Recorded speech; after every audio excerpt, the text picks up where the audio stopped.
আপনারা কি জানেন, শাস্ত্র অনুযায়ী বৃন্দাবন কোনো সাধারণ জায়গা নয়।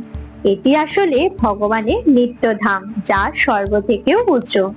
বলা হয় শ্রীকৃষ্ণের ইচ্ছায় এই পবিত্র ভূমি পৃথিবীতে প্রকাশিত হয়েছিল।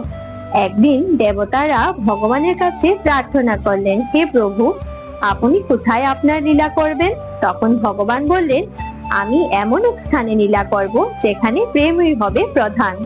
এরপর তারা যোগমায়ার শক্তি পৃথিবীতে এক মনোমুগ্ধকর বন সৃষ্টি করলেন। সেই বনই হলো বৃন্দাবন। বলা হয় তুলসী দেবী এই স্থানের অধিষ্ঠাত্রী দেবী।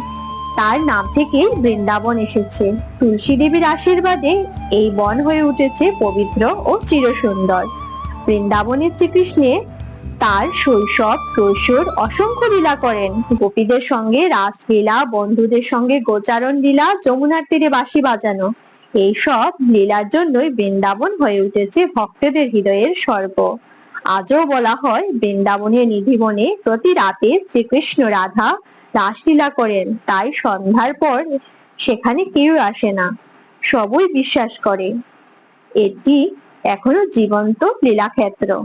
বৃন্দাবন শুধু একটি স্থান নয়, এটি এক দিব্য অনুভূতি, যেখানে প্রেম, ভক্তি ও ঈশ্বরের উপস্থিতি একসাথে মিশে আছে।